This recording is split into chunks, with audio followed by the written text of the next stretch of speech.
Bom dia a todos, meu nome é Lucas, eu sou pastor imperfeito da Igreja Rocha.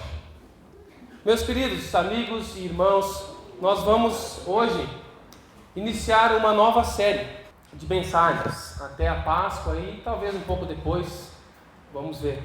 E nessa série nós vamos olhar para alguns personagens que transitam nas cenas antes, durante e depois da crucificação.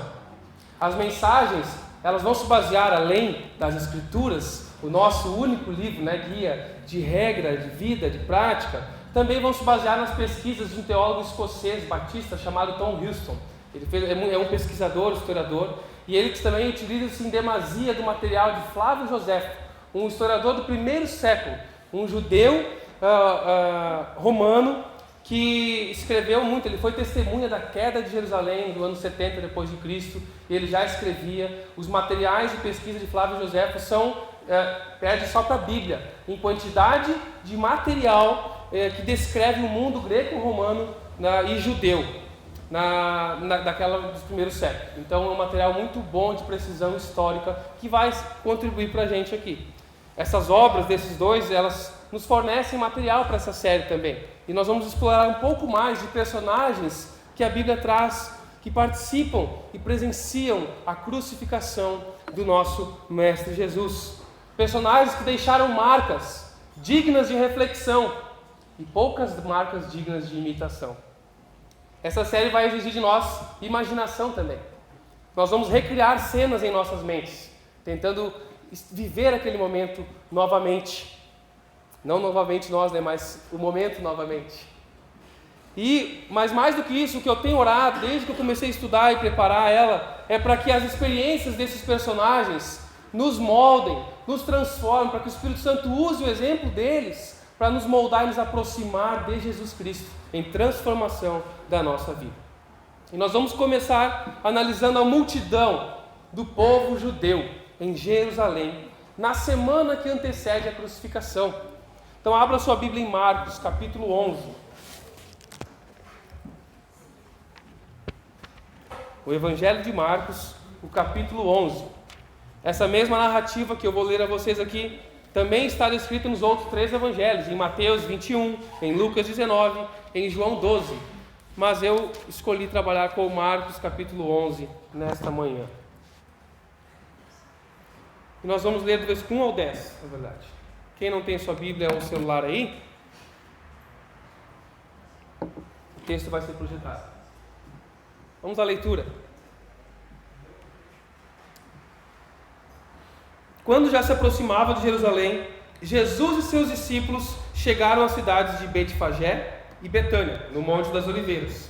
Jesus enviou na frente 2 discípulos e disse, vão àquele povoado adiante, disse ele. Assim que entrarem, verão amarrado ali um jumentinho, no qual ninguém jamais montou. Desamarrem-no e tragam para cá.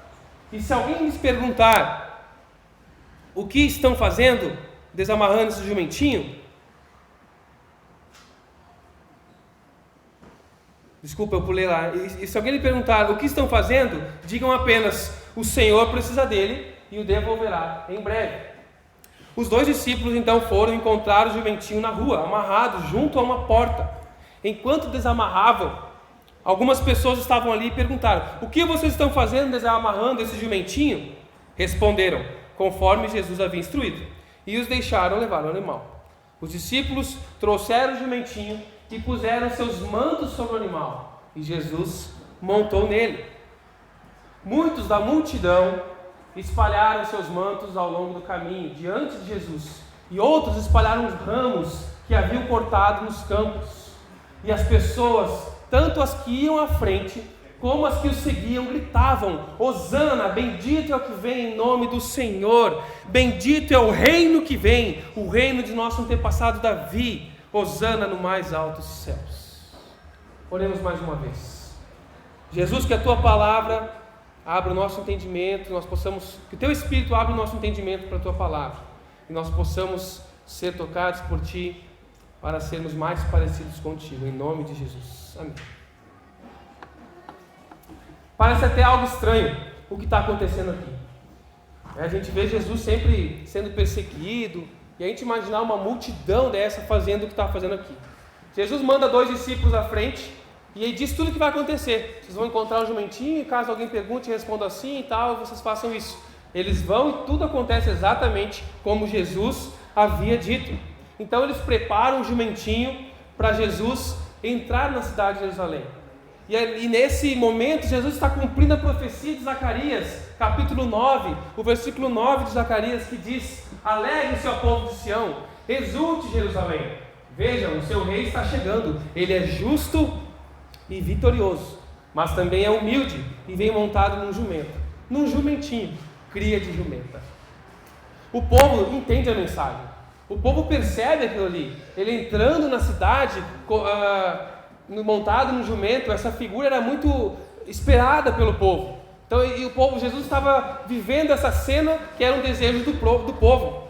O povo reage positivamente a isso.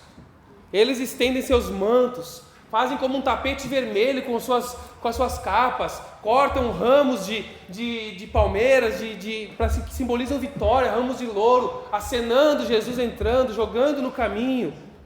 Com entusiasmo, louvavam e cantavam o Salmo 118, dizendo: Hosana, bendito é o que vem em nome do Senhor. Hosana no mais alto céu. Esse era o povo, entusiasmado com Jesus. Ao ponto que Mateus, na sua narrativa, ele diz que isso provocou um alvoroço na cidade toda. Então Jesus estava entrando em Jerusalém, a cidade toda estava ouvindo esse zum, zum, zum. E as pessoas iam se aproximando e perguntando: quem é esse? Quem é esse que o povo está dizendo? Olha o rei que está entrando. Aí Jesus entra na cidade, se dirige ao templo ali. E ali no templo acontece o que João narra lá no capítulo 2, quando Jesus faz um fuzuê lá. Ele pega, vê os cambistas e comerciantes, que muito provavelmente eram gerenciados pelos filhos dos sacerdotes, porque eram eles que tinham a gestão financeira do templo.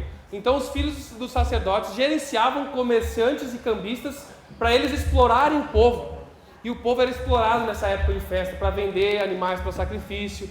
E estava uma chorna dentro do templo.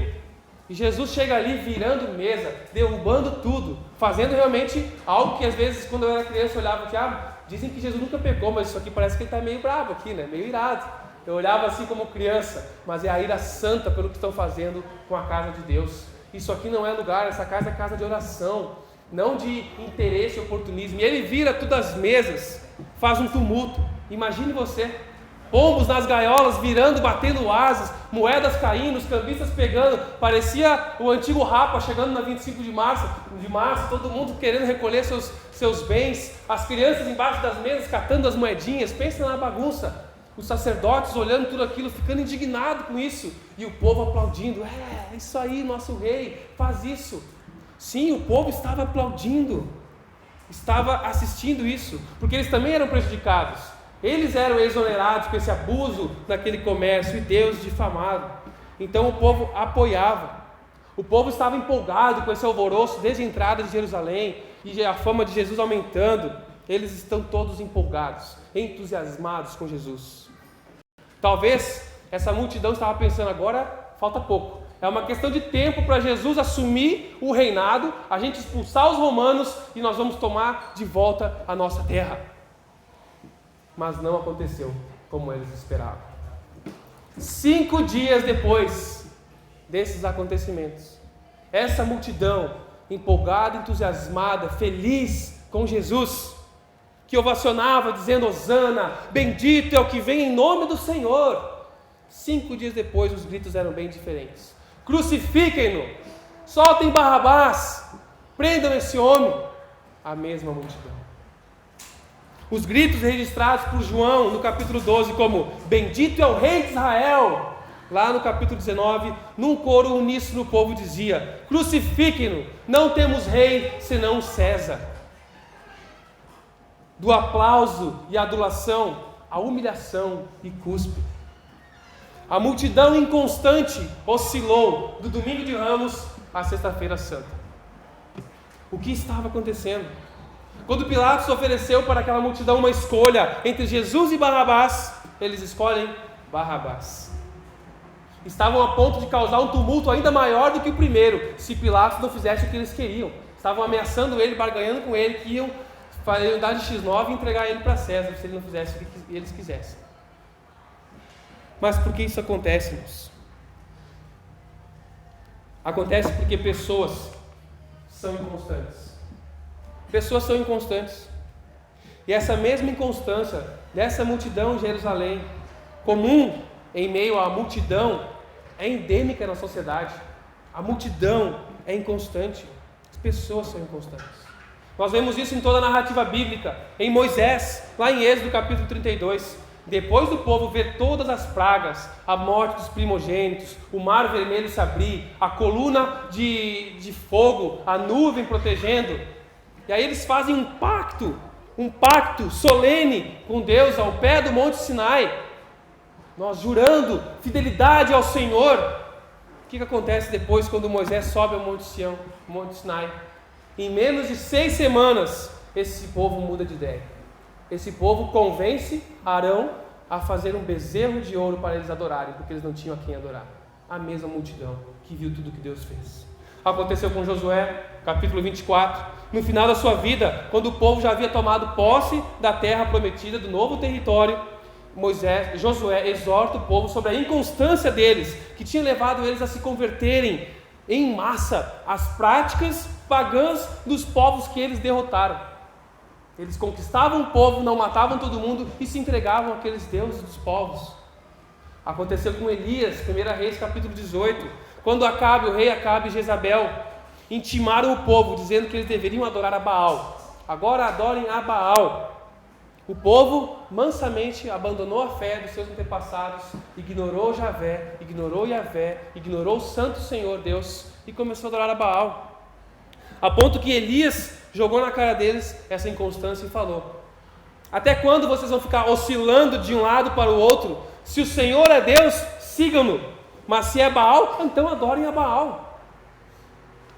O povo, contudo, ficou em silêncio. E acontece nos nossos dias de hoje. A inconstância do ser humano leva o homem a prometer paz, a apertar mãos, a dizer que as intenções são umas e não outras, e em menos de uma semana invadir com tropas, lançar mísseis, matar inocentes. Ou quando uma multidão segue um líder e após alguns golpes sutis ou sangrentos, esse líder que estava em evidência já não é mais o bambambam, a multidão mansamente vai seguindo uma nova ordem que está se estabelecendo e esquece de toda a devoção ao antigo líder. Nós somos facilmente manipulados pela massa. E a massa segue a massa. Povo segue o povo. Por isso que há tanta compra e venda de opinião, de pesquisas de opinião. Nossos desejos são natural e pecaminosamente orientados para o desejo da multidão. Se o povo quer isso, parece que eu vou querendo também. Parece que tem um imã que me atrai, mas todo mundo quer. Todo mundo faz, mãe, né? A gente que era pequeno, mas mãe, todo mundo vai. Por que eu não posso ir? E a gente faz assim para Deus: mas Deus, todo mundo quer ter 2 carros, ter 2 casas, uma na praia, por que eu não posso? Mas Deus, todo mundo quer isso, e eu vou levando pelo desejo da multidão, mas todo mundo quer esse novo governo, e não quer mais o antigo. E nós somos levados pelo desejo da multidão. A arte da manipulação de massas pela mídia conduz nossas opiniões políticas e nos deixa vulneráveis. Mas isso acontece até mesmo nas igrejas, irmãos. Acontece em nossas igrejas. Pessoas são facilmente conduzidas pelas ideias da moda, facilmente conduzidas por filosofias humanas que nem são novas, são só uma máscara nova de uma mesma ideologia, de uma mesma carência do ser humano. Nenhuma multidão, nem mesmo a nossa, está imune a ser influenciada e inconstante. Nós somente aprenderemos o segredo de permanecer firmes e estáveis em relação ao que cremos. Somente se aprendermos o segredo de nos permanecer firmes e estáveis em relação ao que cremos, é que poderemos nos livrar da oscilação, de ser mais um inconstante na multidão. Mas por que essas pessoas que estavam tão entusiasmadas no domingo mudaram tanto a ponto de ajudarem a crucificar Jesus 5 dias depois? Parece insano, cara. Você adorando o cara, dizendo é o rei, 5 dias depois manda crucificar. Isso aconteceu porque entusiasmo não promove estabilidade. Empolgação não produz estabilidade. Essas pessoas estavam empolgadas. A popularidade de Jesus crescendo. Mas as mentiras e calúnias levantadas pelos sacerdotes na quinta-feira à noite foram suficientes para eles abandonarem seu entusiasmo e empolgação com Jesus. Alguns entusiasmos não são suficientes para promoverem estabilidade nas pessoas. A multidão, naquela semana, que disse, esse é o profeta de Jesus, esse é o profeta Jesus de Nazaré. E aí em Marcos registra que toda a multidão se maravilhava da sua doutrina. Lucas diz que todo o povo, ao ouvi-lo, era cativado por ele. E de madrugada, o povo levantava cedo, de madrugada ia para o encontro dele no templo, a fim de ouvi-lo. Grande multidão o ouvia com prazer. Que críticas favoráveis, que povo top, que igreja bacana essa igreja aí, cara. Essa igreja é bíblica, é centrada em Jesus, olha isso. Essa igreja, essa multidão que mandou crucificar Jesus. Seu entusiasmo é inegável. Porém, não era o suficiente. Entusiasmo ao compreender verdades não garante que nós não erraremos mais. Você pode ter aprendido verdades bíblicas, e isso não dá garantia de que você não errará mais. Eles tinham admiração ao ensino de Jesus, mas isso não impediu eles de fazer a Jesus algo pior do que Herodes fez com João Batista. Os fariseus alegavam, que não, se eles tivessem vivido no tempo dos antepassados deles, jamais eles teriam matado os profetas como o povo tinha matado, E Jesus fala para eles, advertindo eles, que eles estavam enganados. O fato deles reescreverem a história não garantia que eles iam agir de maneira diferente. Por isso que 2 ou 3 dias depois, esses sacerdotes, com a ajuda da multidão inconstante, colocam Jesus na cruz. E é isso que Jesus afirma em Mateus 23, 30, ao concluir dizendo para esses sacerdotes: vão e terminem o que os seus antepassados começaram. Eles disseram, jamais seremos como eles. Não, vocês são iguais a eles. Vão, terminem o que os seus antepassados começaram. E eles terminaram, crucificando Jesus. É fácil a gente ver as coisas com clareza depois que elas já aconteceram. A gente olhar para trás, olhar para uma pessoa que errou, uma pessoa que dizer, eu jamais faria isso. Você olhar de fora, compreender tudo o que aconteceu e dizer, eu jamais faria isso. Eu não agiria assim.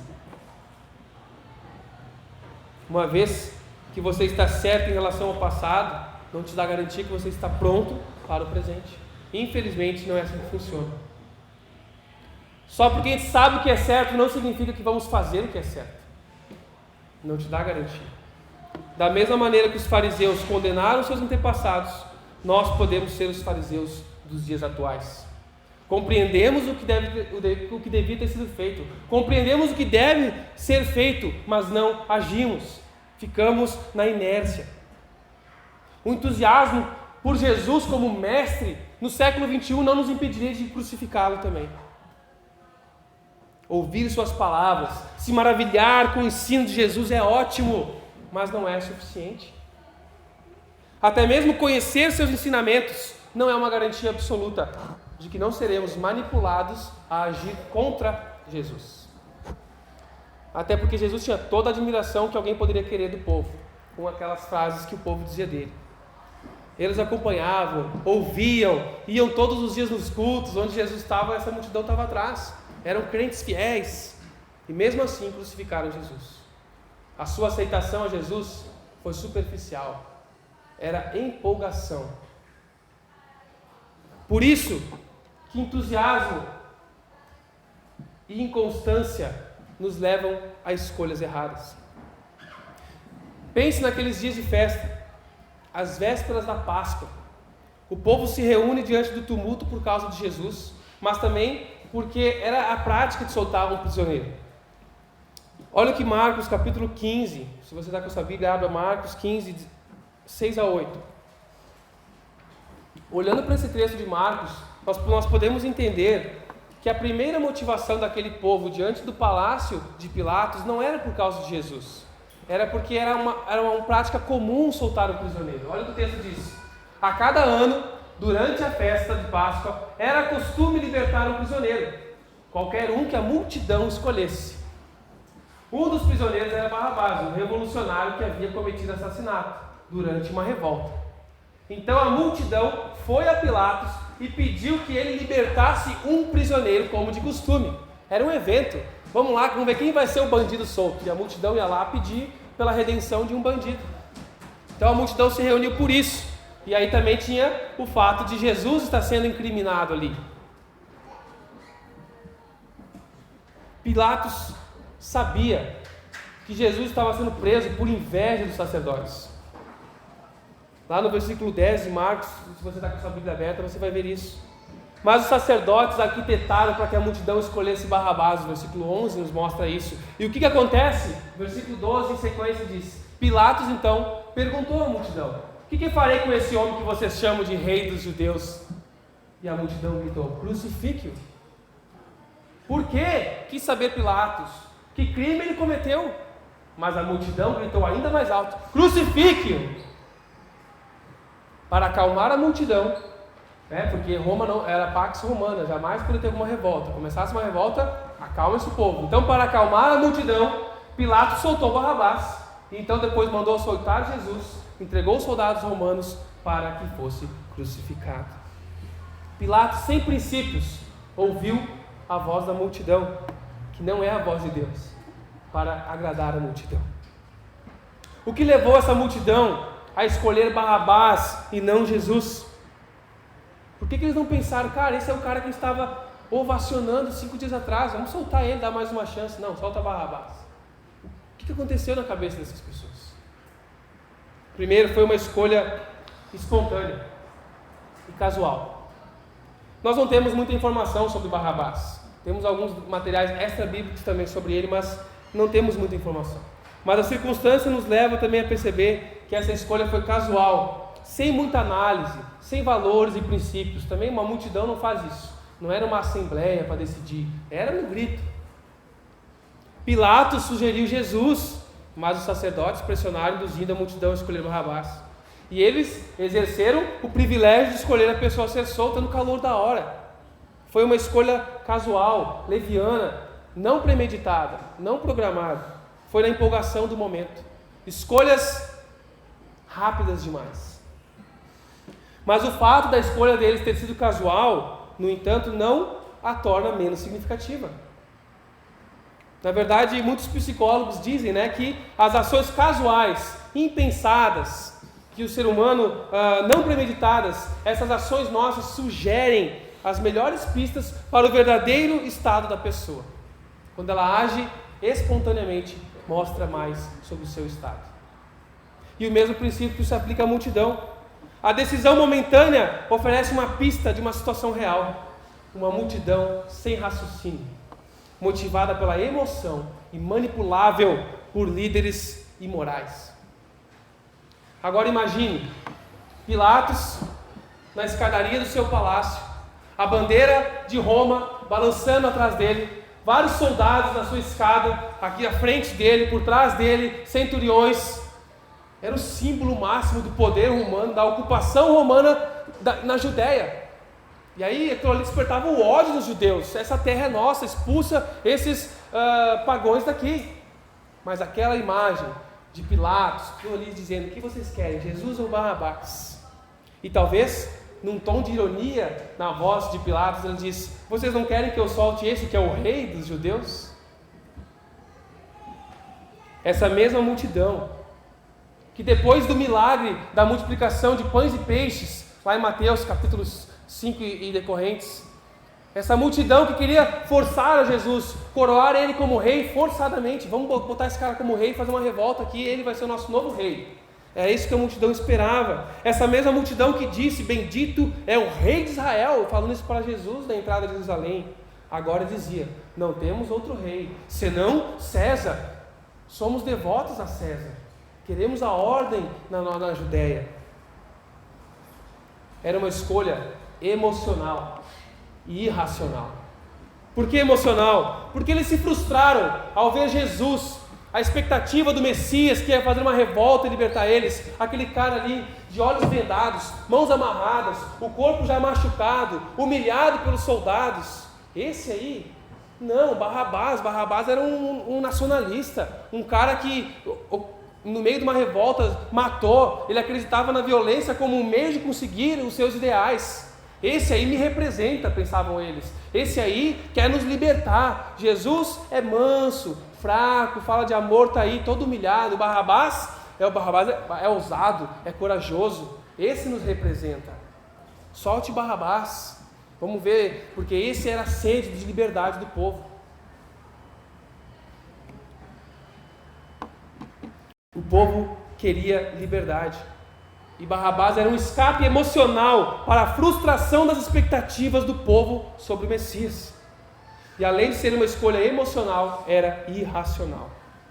Preste atenção, a acusação de Jesus. Qual era a acusação de Jesus perante Pilatos? Uma suposta ameaça ao reinado romano. Olha, esse cara aqui, ele está fazendo muito tumulto e ele está ameaçando Roma. Nós não temos outro rei senão César. Mandem matar Jesus, prendam, crucifiquem ele, porque ele é uma ameaça para Roma. E aí eles mandam soltar quem? Barrabás, que era verdadeiramente uma ameaça para Roma, um assassino, um nacionalista rebelde. É irracional isso. Por quê? Porque eles eram inconstantes. A inconstância leva a você deve tomar decisões casuais, emocionais, irracionais. E o povo diz para Pilatos: se o Senhor soltar esse homem, você não é amigo de César, hein? Quem se declara rei se rebela contra César. Então eles vão barganhando com Pilatos. No versículo 15 eles falam: não temos outro rei. Então, por mesmo lado que eles declaram fidelidade ao imperador, e pareciam apoiar a ocupação romana, eles gritavam pela libertação de Barrabás, a verdadeira ameaça para o Império Romano. A multidão não percebeu que as suas escolhas, ações e argumentos são motivados pelo acaso, pela emoção e acabam sendo irracionais, sem sentido. Foi uma escolha de um povo inconstante e foi uma escolha fatal. Escolhas fatais.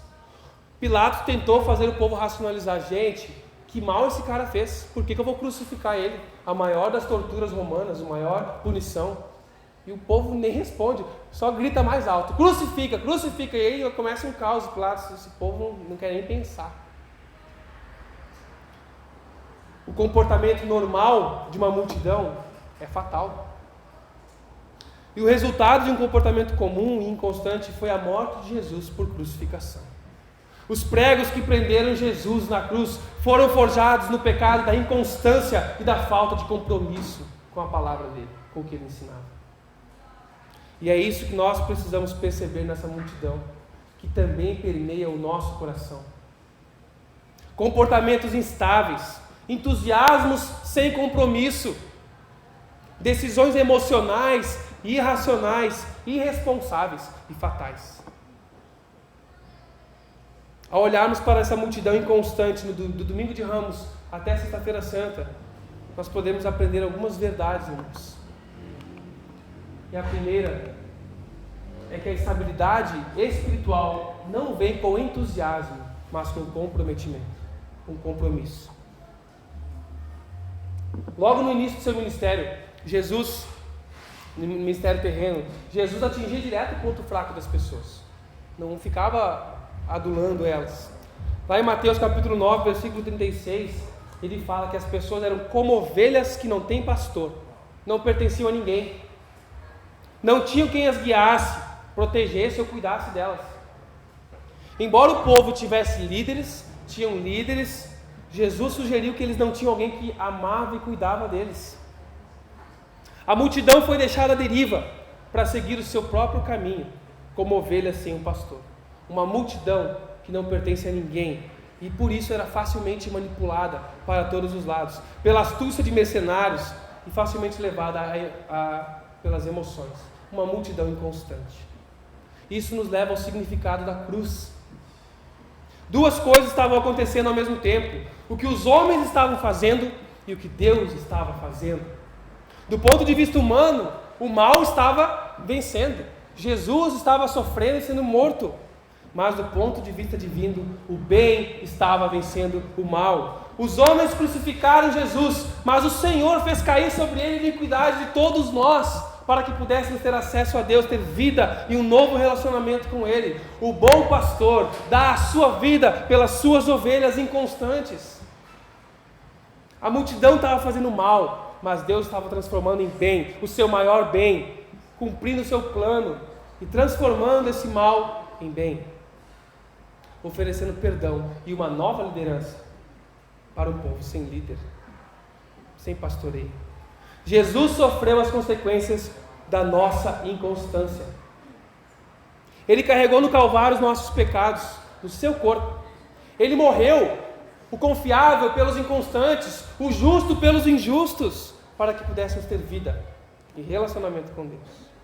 Para essa multidão inconstante e para todas as pessoas que crucificaram Ele desde então, na sua inconstância de vida, Jesus oferece perdão e uma nova vida.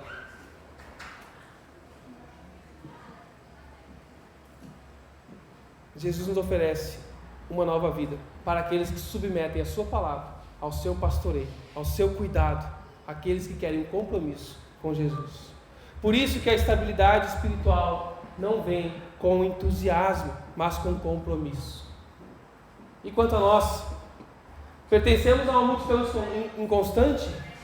Quão firme é o seu compromisso com Jesus, com a sua causa e com a missão dele? Às vezes você é a favor de Cristo e às vezes é contra Cristo.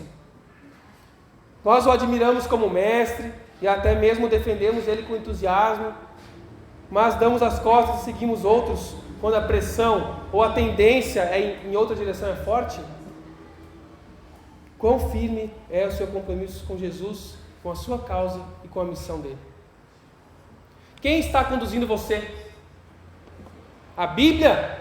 A palavra de Deus é que conduz sua vida? O bom pastor? Ou os padrões do mundo que te conduz? É o seu emprego que te conduz? São seus bens que te conduzem? São os seus desejos que te conduzem? Suas vontades? As notícias? As pesquisas? É isso que conduz as suas decisões? Os seus anseios, os seus temores?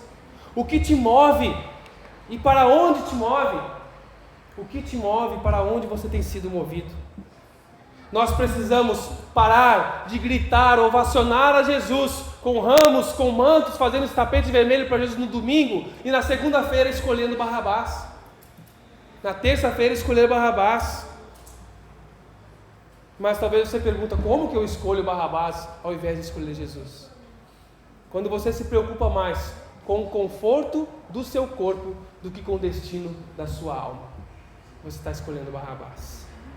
Quando você se entrega ao prazer da carne, seja no sexo, na prostituição, na pornografia, nas drogas, na comida, na bebida, no esporte, no conhecimento, na vaidade e vários deuses que nós criamos para nós, ao invés de nós fazermos morrer essa velha natureza e nos enchermos do Espírito Santo, com oração, com leitura da palavra, com comunhão, com generosidade, com serviço, com amor. Onde está o seu compromisso? Você tem algum ou vive na inconstância? Não desperdice a sua vida, meu irmão. Ainda há tempo. Deus está te dando uma chance hoje. Ao olharmos para essa multidão de Jerusalém, 50 dias depois da crucificação, nós podemos ver o que a cruz faz na vida de uma multidão inconstante, de pessoas inconstantes. Lá em Atos, Pedro pregando, ele diz: portanto, que todo Israel fique certo disso. Esse Jesus, a quem vocês crucificaram, Deus o fez Senhor e Cristo. Quando ouviram isso, seus corações ficaram aflitos. E eles perguntaram a Pedro e aos outros apóstolos: irmãos, o que faremos? Isso é, eu tenho culpa no cartório, eu entendo que eu estou culpado de tudo que eu fiz. O que eu faço? O que faremos? E para essa multidão, há mais de 2000 anos atrás, e para mim, e para você hoje aqui, e para todos que estão dispostos a confrontar as suas atitudes de inconstância, de irregularidade no compromisso com Jesus, para aqueles que querem viver um compromisso sólido, firme, constante e crescente com Jesus e com a missão que Ele te dá, Pedro respondeu. E o Espírito nos diz hoje: arrependam-se cada um de vocês, seja batizado em nome de Jesus Cristo para perdão dos seus pecados e receberão o dom do Espírito Santo, pois a promessa é para vocês e para os seus filhos e para todos que estão longe. Nós estamos bem longe de Pedro, mas é para nós essa promessa, para todos quanto o nosso Deus chamar. Depois disso, a inconstância sai para a entrada de um compromisso selado pelo Espírito Santo, onde nem prisão, nem pobreza, nem miséria, nem morte causava medo. Olha o que essa multidão fez em Jerusalém depois, em toda a Judéia. Olha o rebuliço, não tinham mais medo, porque a inconstância foi embora para um compromisso. Que venha a morte, que venha a miséria, que venha a perseguição, nós vamos a fundo no compromisso com Jesus. Que diferença a cruz fez na vida dessas pessoas. Onde eles perderam a inconstância? Qual era o segredo da firmeza? Era o que eles responderam ao amor de Deus anunciado na pregação de Pedro. A resposta deles, comprometendo-se totalmente com Jesus Cristo, e foram transformados pelo Espírito de Deus neles. Jesus Cristo, ressurreto, oferece a si mesmo como pastor para os que não têm pastor. Ele oferece estabilidade para os instáveis, oferece propósito para aqueles que não sabem o que fazer da vida. Para onde está indo minha vida? Qual é o propósito da minha vida? Por que nada dá certo? Por que minha vida não toma um rumo, não toma jeito? Jesus tem jeito para a tua vida. Ele transforma uma multidão inconstante em homens e mulheres comprometidos com o seu reino. Se Deus está te chamando, meu irmão, meu amigo, para uma vida de compromisso com Ele, não abafe a sua voz. Não abafe a voz de Deus. Renda-se a Jesus. Se Deus te chama para uma vida de um compromisso mais profundo, de submissão com a sua palavra, de abandono da inconstância e da mediocridade, venha totalmente para Jesus. Submeta-se a Ele. Assuma um compromisso com Ele, com a sua palavra, com a sua missão. Venha para o Calvário. Venha para Jesus. Em Cristo Jesus há esperança, há renovo. Viva o novo com Jesus. Para a glória dele. Amém? Que Deus nos abençoe. Vamos orar?